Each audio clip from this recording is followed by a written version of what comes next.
I'm deeply saddened and shocked. Sir David was a very hard-working constituency MP. He was someone who was known to both me and my family.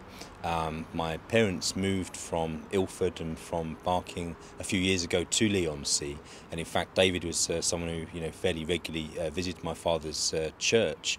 So we have a connection directly with David, and in fact when my parents came to Parliament, David happened to see us and have a conversation. And when I first became an MP, just under 2 years ago, David welcomed me into Parliament with a handwritten note and reminded me that he actually was once a councillor here in Ilford South, in Mayfield Ward.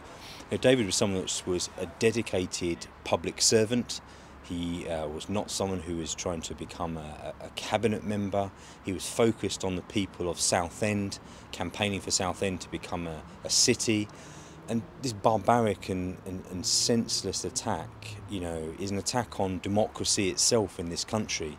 And my heart goes out to his wife and his children, his 5 children, and to all of those people in Southend and Leigh-on-Sea that I know and those that I don't, who will be mourning today the loss of someone who served their community so nobly for many, many years.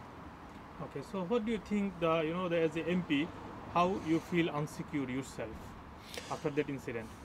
So we're here today outside my own office where I hold surgeries right here in the heart of Ilford. Look, I've grown up and lived in Ilford and walked these streets every day, and I don't feel unsafe, but we never know what's around the corner, and I will certainly be reviewing my security, my staff security, and making sure that any surgeries and events that I attend, that we have a really good plan to make sure that our safety is paramount. So what do you think the safety of the London? Look, I think that what's happened in terms of the murder of Sir David Amos and previously the murder of Joe Cox are extreme incidents that are not the norm. I don't think that there are MPs who are going to be threatened every single day.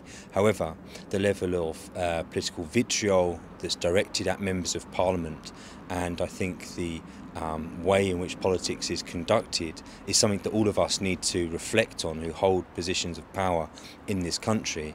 Turning to London, look, it's quite clear that there are ongoing issues in terms of knife crime, but I think the actions of a violent extremists are something that needs to be tackled in quite a different way to the knife crime that afflicts so many communities because of poverty, because of drug addiction, and because of the lack of social provision and job opportunities and the level of unemployment that blights so many of London's communities. Thank you very much.